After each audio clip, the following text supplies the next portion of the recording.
If you're somewhat involved or interested, or spend any amount of time watching or playing video games, and you haven't been under a rock since 2012, then you've probably heard about the long anticipated, and I do mean long, like longer than should have been anticipated, Cyberpunk 2077. The game, which is helmed by CD Projekt Red, is based on a tabletop game that was released in 1988, and it will be a first-person shooter. Well, a first-person role-playing game. Wikipedia tells us that. Cyberpunk is a subgenre of science fiction in a dystopian futuristic setting that tends to focus on a combination of low life and high tech. Common popular examples of the cyberpunk work include Deus Ex, Altered Carbon, Blade Runner, and a personal favourite of mine, Far Cry Blood Dragon. Let's show them how cyber commandos get it done. Fuck Force style, motherfucker! The cyberpunk genre is often portrayed in a dark, futuristic, dystopian type setting. I mean, that's what Wikipedia says, and judging by the footage behind me, yeah, that looks pretty dark and dystopian. So yeah, I'm like super hyped for Cyberpunk 2077. And with the game just a few months away, I thought I'd do a little video just going into some of the details of the game. You know, a few of the what we knows and city, the weapons, you know, stuff like that. So without ado, let's go. Chapter 1.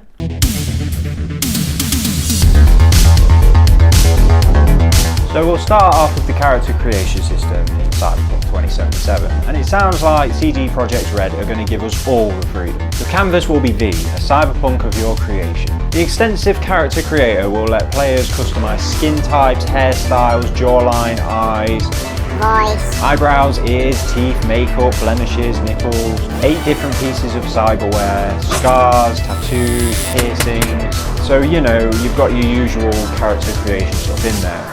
Except you can also customise penis types, vagina types and pubic hair.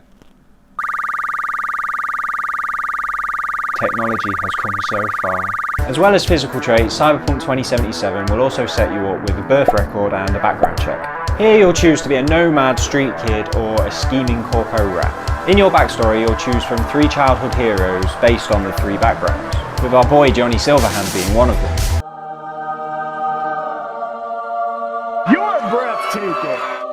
Depending on what choices you make here will affect how the game plays, which dialogue options are presented to you and the way that people will treat you.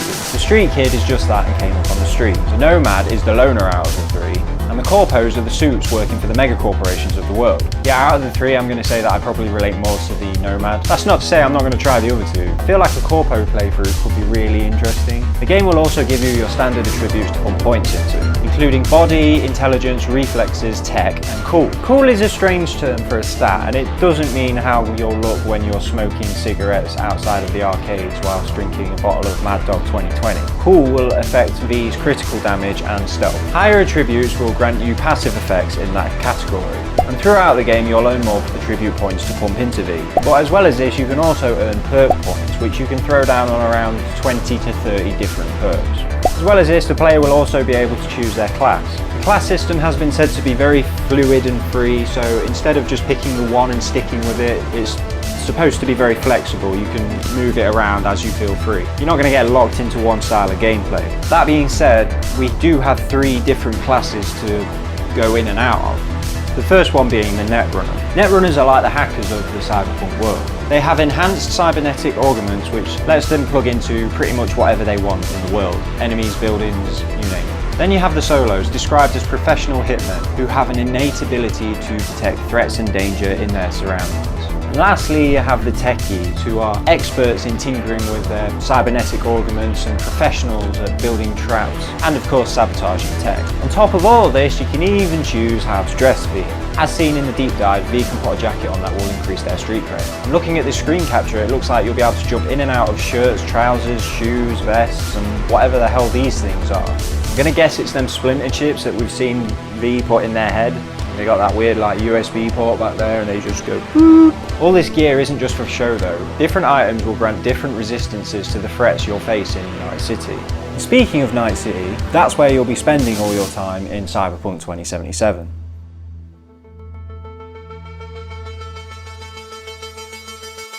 The city itself is split into 6 districts and it has the futuristic vibe nailed down, just not the utopian futuristic vibe. Each of the 6 districts is riddled with crime relating to drugs, gang wars and murder. So kinda like Grand Theft Auto. The game also includes the Badlands, which is this massive barren desert type wasteland. So kinda like Grand Theft Auto. Wait, is this game just GTA in the future? The 6 districts in Night City are the City Centre, Watson, Westbrook, Haywood, Pacifica and Santo Domingo. Each district has its own sub-areas and they all have their own independent feel about them. Take Pacifica for example, meant to be a bustling hotspot for the tourism of the city. But due to a global economic recession, all the suits withdrew their funding from Night City and the tourism projects went to shit.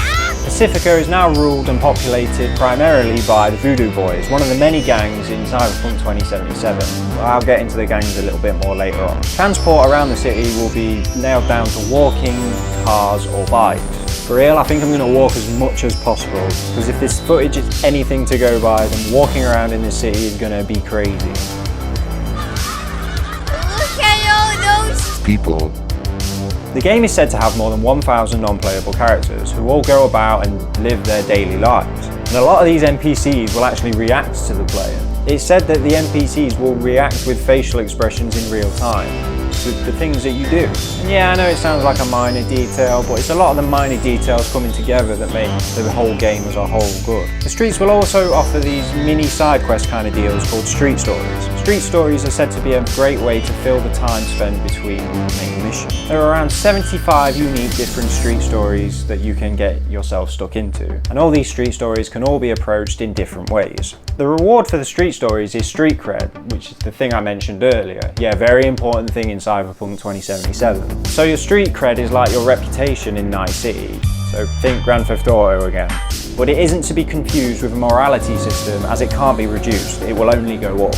Street cred is mainly useful for accessing new vendors and fixers who are a kind of quest giver in the game. The more street cred you get, the more people know about you. And with more people knowing about you, you will get better access to missions from higher ups or gangs. And speaking of gangs, there will be 11 different gangs inhabiting the world of Cyberpunk 2077. Maybe the Grove Street families will make an appearance. Each gang in Night City have their own way of life, beliefs and traits. For example, the Mox gang are defenders of the Night City sex workers. And 6th Street is a gang of corporate war veterans who started out to protect the community, you know. But along the way they kind of got lost and turned to questionable methods. Maybe depending on the type of character you create will affect the way that these gangs see you and treat you. Maybe you can pick them off and they'll come for you with a vengeance. If they do come for you, then you're definitely going to be needing some kick-ass weapons and abilities.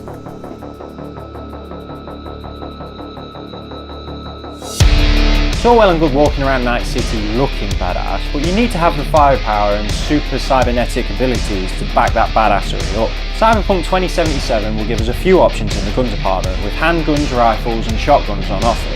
As well as that, there are some melee weapons to get your hands on as well. The guns are set into 3 categories: smart, tech and power.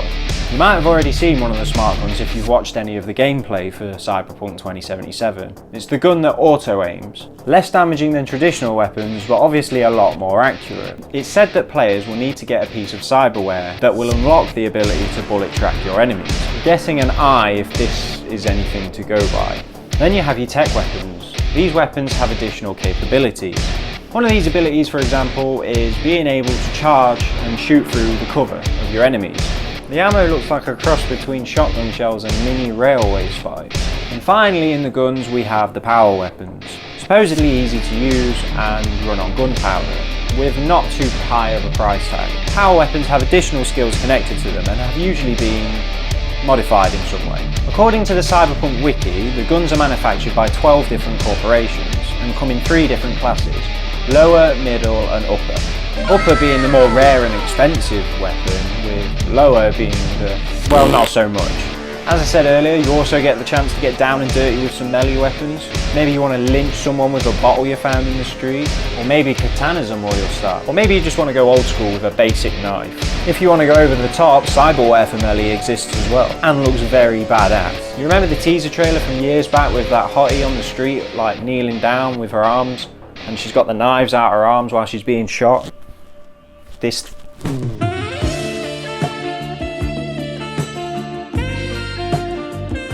Well, at some point, you'll be able to get your own knife hands as well. They're more commonly known as the Mantis Blade, manufactured by the Arasaka Corporation though. Along with the firepower and the stabbies, V will also get access to a lot of abilities that they can use in combat as well. The most notable to me being the ability to hack.